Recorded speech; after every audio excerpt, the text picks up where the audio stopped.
Olá, pessoal! Hoje, na nossa aula sobre direção escolar, eu vou falar sobre o planejamento estratégico e marketing. Sejam bem-vindos! A escola atualmente é uma empresa como qualquer outra, principalmente a escola particular. Nesse sentido, será cobrado da direção escolar um posicionamento em relação à captação de alunos e manutenção dos mesmos, através de estratégias de marketing e também de um bom plano de negócios. Os pais desses alunos se tornam clientes importantes para a sobrevivência da escola. A escola, como uma empresa, ela precisa saber lidar com os mesmos desafios que toda empresa enfrenta, principalmente no cenário atual, que é um cenário de instabilidade política e econômica. No entanto, muitos gestores e educadores resistem em enxergar a escola como tal. De fato, a escola se diferencia em muitos aspectos de uma empresa tradicional, mas isso não significa que não compartilhe também de características comuns. Então, é ainda muito difícil para a escola, mesmo as escolas mais bem-sucedidas do mercado, se comportarem como empresas. E o gestor escolar ele vai ficar bem dividido nessa tarefa, porque em matéria de formação, ele é um pedagogo. Ele é preparado para lidar com gestão escolar. E quando ele assume uma escola particular, por exemplo, ele se torna também um gestor de negócios. E ele se vê muitas vezes inseguro em relação a essa tarefa. Mas ele precisa atuar como gestor de negócios. Porque ele precisa captar aluno, ele precisa fazer propaganda da escola, ele precisa cuidar da imagem da escola. É por isso que muitas escolas elas vão ter dois tipos de direção, né? Uma direção acadêmica e uma direção mais voltada para esse aspecto administrativo, sem muito vínculo com a parte pedagógica. Então, a escola ela presta um determinado tipo de serviço durante um período letivo e durante esse período costuma ter certa estabilidade de clientes. Porque raramente um pai transfere o filho da escola durante o ano letivo, para não prejudicá-lo, a não ser em situações extremamente necessárias. Por outro lado, a cada ano letivo, a escola perde alunos, né? Porque eles se formam ou então eles trocam de escola, e aí ela precisa repor isso. Esse ciclo precisa ser a base, então, do plano de negócios e de marketing da escola. A competitividade entre as escolas, ela vai se acirrar entre os meses de outubro de um ano e nos 2 primeiros meses do ano seguinte, que é o período do fim de um ano letivo e início de outro, é justamente o período de transferências escolares ou então o período em que o aluno se forma. Então, é comum, por exemplo, a partir do mês de agosto, setembro, a escola já fazer um planejamento de marketing para poder atrair novos alunos para o ano seguinte. Então, a escola irá focar o seu marketing em suas potencialidades. Por exemplo, quando uma escola tem um ensino médio forte, que aprova muitos alunos no Enem e nos principais vestibulares, ela vai promover isso ao máximo. Ela vai colocar outdoors, ela vai colocar isso no Instagram, no Facebook, as principais redes sociais. Por quê? Porque o ensino médio na escola particular, ele vai focar prioritariamente o acesso às principais universidades do país. A questão do mercado de trabalho acaba ficando em segundo plano nesse tipo de ensino médio, tá? Por outro lado, tem escola que não trabalha com esse enfoque, vai trabalhar com a educação infantil e os primeiros anos do fundamental, então ela vai focar o quê? Na alfabetização e na estrutura que ela tem para a educação infantil. Quando um pai busca uma escola de educação infantil, ele busca o que nessa escola? Segurança para os seus filhos, bem-estar, conforto, e é isso que a escola vai tentar mostrar através do marketing, né?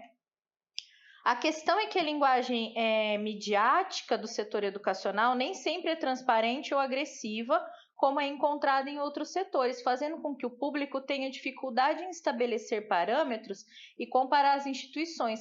Quando você vai procurar um mercado, eles são muito agressivos na hora de colocar o preço, inclusive colocando preços dos concorrentes para mostrar que o preço dele está mais barato, que ele tem marcas de qualidade, etc. Na escola, o marketing não é, no setor educacional, o marketing ainda não é assim tão agressivo. O que vai acontecer às vezes é uma escola se colocar como a que tem maior aprovação em determinado bairro ou cidade, mas nada tão agressivo.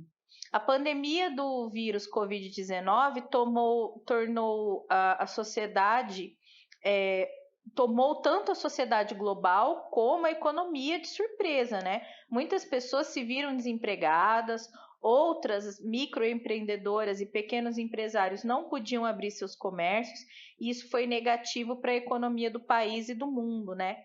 Com o lockdown e o isolamento social, as escolas enviaram seus alunos para aulas remotas, muitas durante o ano todo, né? De 2020 e 2021. E desempregados, muitos pais tiraram os filhos das escolas particulares, principalmente as de educação infantil, as que não são obrigatórias, que é antes dos 4 anos, e isso fez com que muitas fechassem. E as que resistiram perderam também muitos alunos. A gente viu também muitos cursinhos, né, pré-vestibulares fechando. Muitas escolas de ensino médio perderam alunos porque eles foram para a rede pública, então a pandemia afetou muito o setor educacional nessa área de escola particular.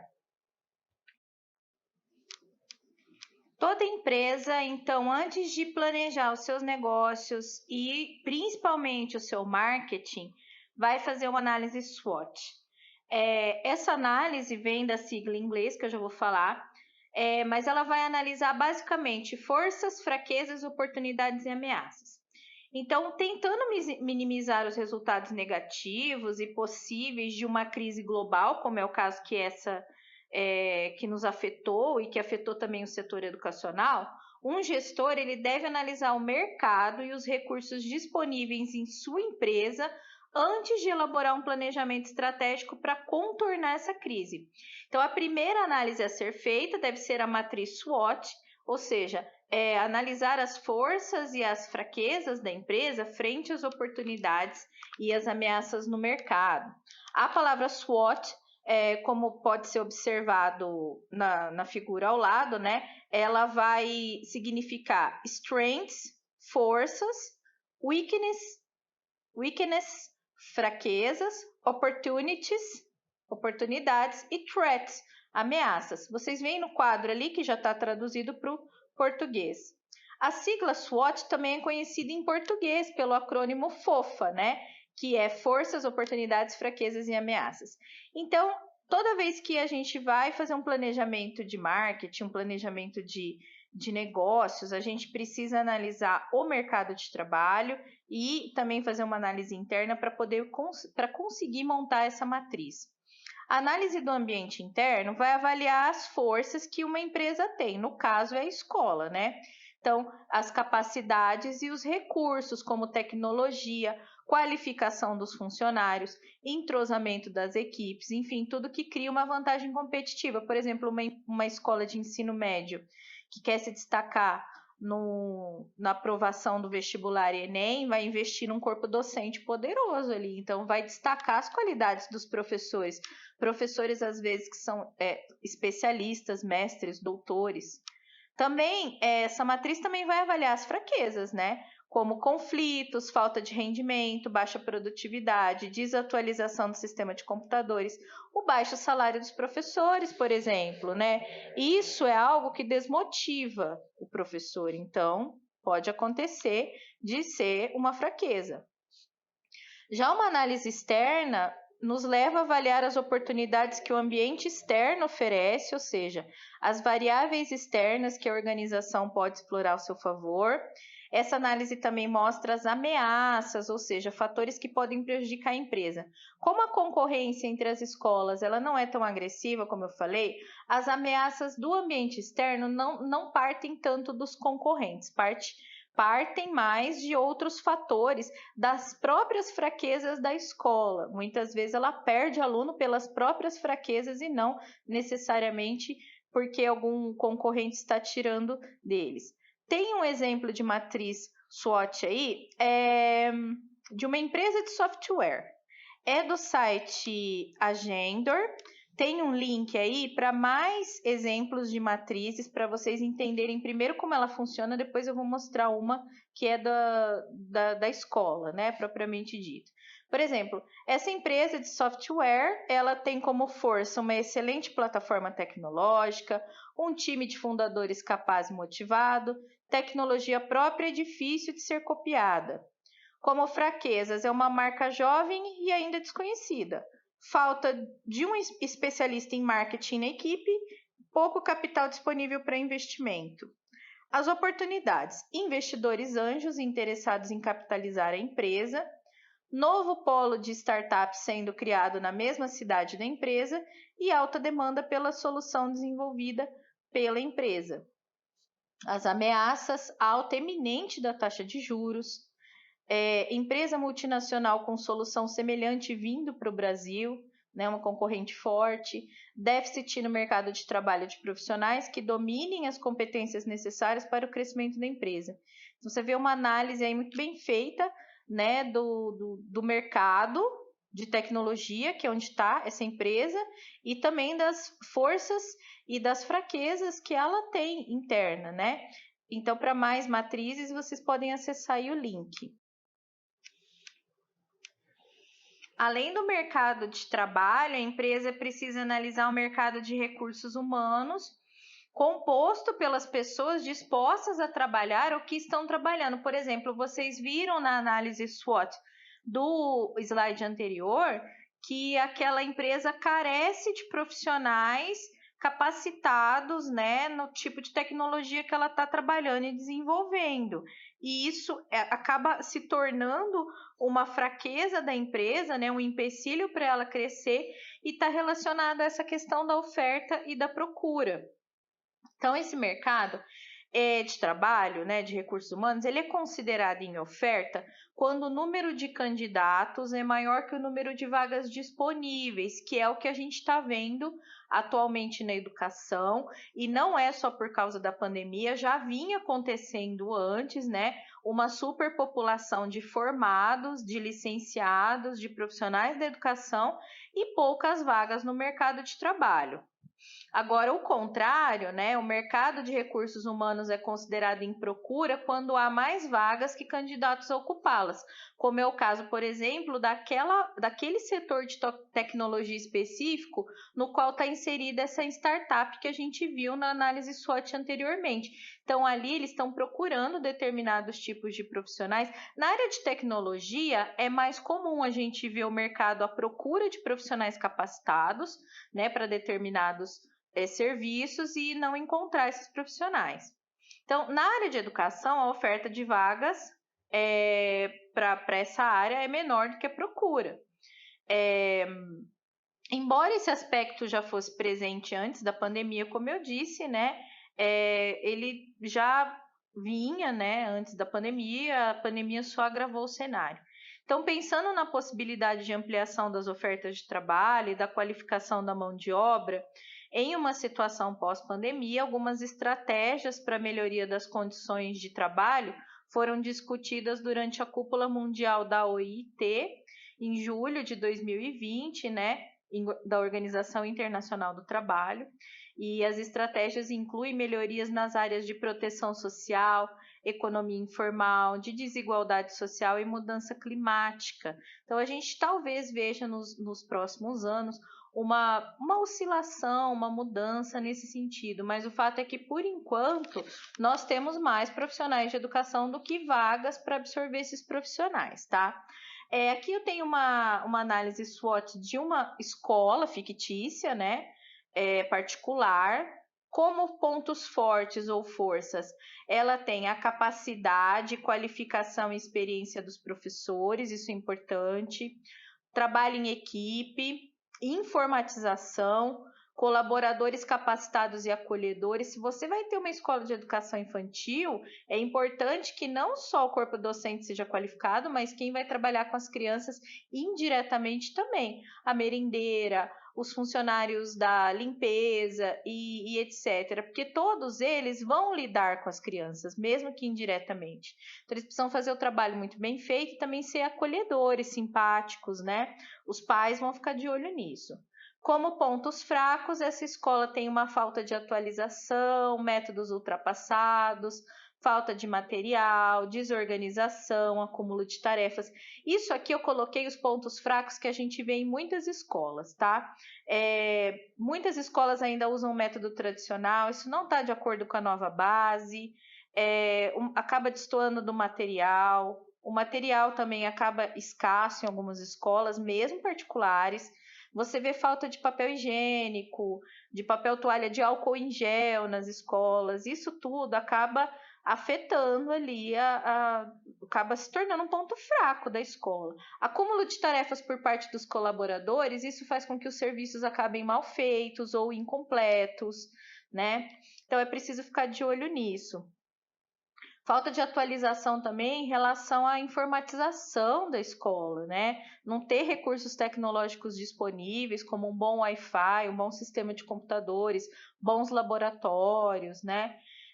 Quanto ao ambiente externo, as oportunidades são muitas. Atrair os pais através de uma boa localização e infraestrutura, isso já ajuda muito a escola. Ela estar bem localizada e ser uma escola confortável, bem estruturada, bonita mesmo, nova, reformada, com bastante material à disposição. Isso tudo já conta muitos pontos. Oferecer um bom atendimento à família também conta muitos pontos. Muitos pais não conseguem falar com a escola, não conseguem falar com o coordenador, com ninguém. Isso irrita muito e os pais acabam tirando os filhos da escola.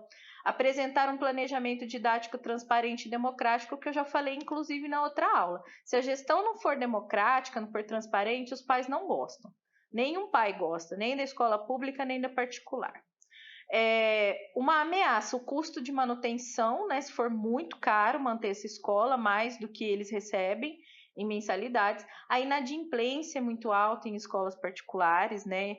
Perda de clientes para concorrência. Então, às vezes, você atrai o aluno, com o pai, com a promessa de aprovar o filho no vestibular e acaba não tendo um índice de aprovações muito grande. Isso pode fazer com que você perca aluno para a concorrência. Então, a escola precisa estar atenta ao mercado de trabalho, né, principalmente a escola particular, e para se tornar atraente para esse mercado, seja esse mercado de investidores, de colaboradores ou dos próprios clientes, né, nós sugerimos 3 estratégias para a escola. A responsabilidade social, que é se associar a programas de profissionalização de jovens e patrocínio de práticas esportivas nas escolas públicas.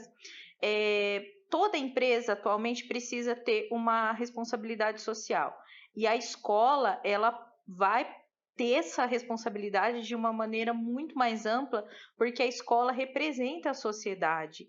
Então, a retribuição que ela dá à sociedade precisa ser muito mais positiva e precisa ser muito mais engajada. Então, quanto mais uma escola puder associar sua imagem a práticas de cidadania, de promoção da igualdade social, de melhoria, né, da sociedade, melhor para ela e para a marca dela. O meio ambiente também não se concebe mais uma empresa que agrida ao meio ambiente, muito pelo contrário, quanto mais ecologicamente correta uma empresa mais ela vai ser bem vista pelo mercado, tanto de investidores quanto de clientes, né? Então, incentivar sempre a pesquisa de obtenção de energia limpa, de reciclagem, de reaproveitamento de materiais, sempre preservando o meio ambiente e lutando através da educação pela proteção do meio ambiente. E a saúde dos colaboradores, né? Pagar planos de saúde, melhorar as condições de higiene no ambiente de trabalho, proporcionar auxílio para a saúde mental. Não se concebe mais escolas que exploram seus colaboradores, que tratam seus colaboradores ali de uma maneira constrangedora e humilhante, como já aconteceu e que ainda acontece em alguns casos, né? É preciso ser uma escola mais humanizada. Para uma empresa alavancar e crescer em outros mercados, também é preciso investir em marketing digital, né? A escola, ela não pode mais depender só daquela propaganda boca a boca, como era antigamente. Ela precisa investir nas redes sociais, né? Então, pensando em posicionar uma campanha para o meio digital, é importante escolher as estratégias mais adequadas. pois são tantas as informações que nós recebemos diariamente nos mais diversos meios que muitas se perdem. Porém, outras chamam a nossa atenção e nos mobilizam para querer saber mais a respeito do assunto marca ou produto. O trabalho do marketing de conteúdo é conseguir gerar interesse para que seu conteúdo seja compartilhado e sua marca seja lembrada. Então, esse é o foco quando você vai publicar um conteúdo de uma determinada empresa, e com a escola não é diferente. Que você seja ali curtido, compartilhado e que fique marcado, tem algum diferencial que faz com que o cliente lembre da sua marca. Para isso, deverá utilizar estratégias de marketing de conteúdo, né? De acordo com os especialistas Kotler, Katarjaya e Setyavan, o marketing de conteúdo já é visto como o futuro da publicidade na economia digital, e toda essa popularidade se dá pelos recursos da internet, sobretudo as redes sociais digitais, que possibilitam aos consumidores comentarem e descobrirem a verdade a respeito das marcas. Por isso que as marcas hoje investem muito nessa imagem, né? Uma marca positiva. Por quê? Porque qualquer coisa de negativa que é descoberta a respeito da marca ou de algum colaborador da marca já cai nas redes sociais e acaba atrapalhando esse processo de marketing. Então, esse conteúdo, né, do marketing de conteúdo precisa estar de acordo, em primeiro lugar, com os interesses do público-alvo, ou seja, assuntos pertinentes à educação.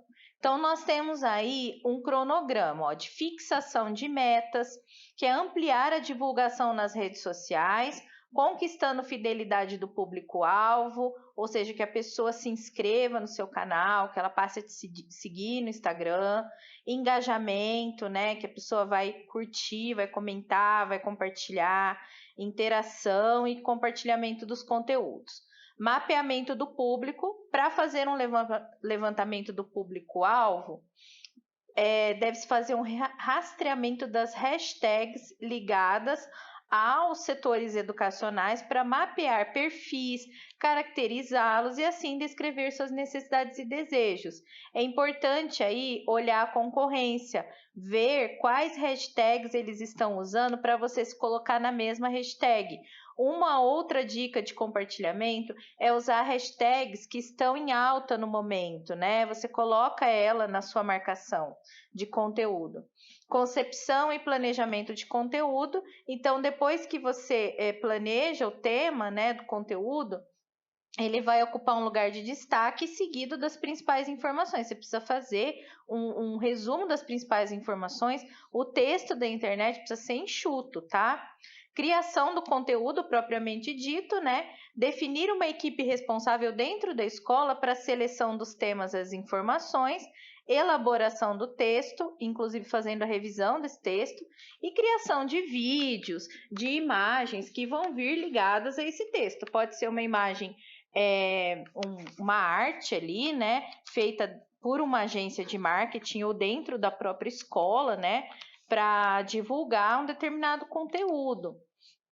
Distribuir esse conteúdo, né, nas redes sociais ou através de conteúdo patrocinado, usando também as hashtags, como eu falei. Ampliação do conteúdo.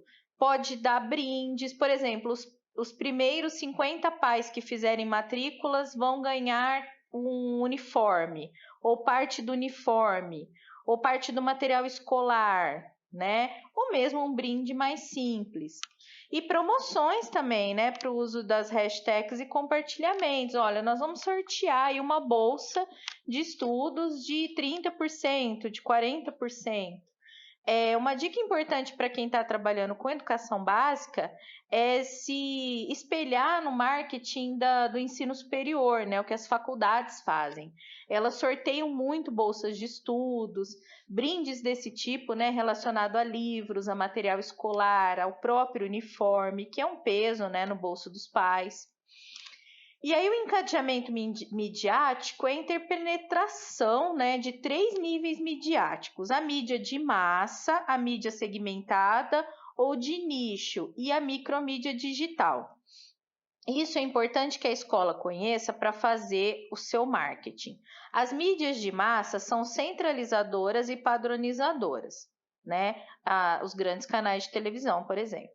As mídias segmentadas ou de nicho possuem compromissos relacionados ao conteúdo a ser publicado, com prazos de publicações e com seus anunciantes, havendo um planejamento mercadológico, um segmento a ser atingido, gerando lucros publicitários. Já as micromídias digitais têm seus conteúdos de acordo com os interesses dos autores, não dependendo de aprovações, mas promovendo debates e interações com os comentaristas, podendo ou não se preocupar com a ampliação de audiência. O prazer em publicar pode ser uma condição suficiente. Então, às vezes, um jornalista que tem um blog para comentar sobre esportes, ele está lá para fazer uma análise dele, ele não está preocupado em atingir ninguém. Isso é uma micromídia. A mídia de massa é aquela propaganda que você faz para atingir todo mundo. Vamos supor que eu vou vender sorvete. O meu sorvete é para todo o Brasil e o mundo. Quem quiser comprar, vai comprar. Então, o meu marketing é para a galera, é para todo mundo. Agora, vamos supor que eu faça um sorvete específico, um sorvete vegano, sem açúcar, gourmet, né? Que vai ser desenvolvido um sabor especial por um chefe, que eu vou pagar muito caro, com uma fruta específica também muito cara. Eu já não vou investir no marketing de massa, por quê? Porque só uma parcela da população é que vai se interessar por esse sorvete e também só uma parcela da população que vai poder comprar, entendeu? Então, o que eu vou fazer? Eu vou direcionar o meu marketing para esse nicho, para essa parcela, é isso que a gente chama, né? Então, de mídia de nicho, né? Ou segmentada. É quando a gente investe num produto que não é todo mundo que vai gostar, não é todo mundo que vai querer, tá? A educação, por exemplo, infantil, é todo mundo que tem filho na educação infantil? Não. Muitos têm filhos, mas já estão no ensino médio, estão procurando outro tipo de escola. Então, o marketing da educação infantil, ele pode ser considerado um marketing de nicho ou segmentado. Por quê? Porque você vai procurar famílias que tenham crianças na idade da educação infantil, que é o quê? 4, 5 anos e também os 3 anos anteriores, se você puder oferecer berçário, maternal. Então, eu vou procurar o quê? Pais de crianças de 0 a 6 anos. Eu vou procurar gestantes também, por que não? Já vou preparar ali o meu mercado no futuro. Então, assim, nas micromídias digitais, para provocar comunicação interpessoal, a gente precisa ter o seguinte: a descrição detalhada do público-alvo. O público-alvo das escolas são alunos e familiares. Muitas vezes o aluno vai olhar a propaganda e vai falar: mãe, eu quero estudar nessa escola. Tá? Então, quando ele é maiorzinho, ele já tem essa autonomia. Então, o público-alvo são esses dois. A escolha e motivo de qual rede social será usada. Por exemplo, o Instagram você vai publicar tal coisa, no Facebook você vai publicar tal coisa, no TikTok você já vai mudar o conteúdo. Na verdade, o tema é o mesmo, mas o tipo de conteúdo muda. Um é vídeo, outro é foto, outro é texto, né? Então você vai investir aí em 3 redes sociais. E o que será postado? Você pode postar um microtexto com um link para o texto maior, onde vai ter mais informações sobre mensalidades, matrículas, estruturas, a foto ou o próprio site da escola. Você pode publicar um vídeo no TikTok com os próprios alunos da escola, mostrando muito rapidamente o que eles mais gostam. As possibilidades são muitas e a criatividade precisa ser grande também quando você vai lidar com marketing. Tudo isso o gestor precisa saber. O que eu sugiro, quem vai lidar com uma escola particular, com direção de escola particular, precisa fazer um curso, mesmo que rápido, de marketing digital, né? O próprio Google oferece esse curso, né, online, você faz tudo online, e existem outros cursos também, nos quais você aprende estratégias de divulgação de conteúdos nas redes sociais, nas plataformas online e no próprio Google, né? Porque vai ter o site da escola, como é que você faz para colocar esse site lá nas pesquisas do Google. Então, é importante hoje em dia, quando você é um gestor comercial também, e não só educacional, estar a par do marketing e da propaganda, principalmente a digital.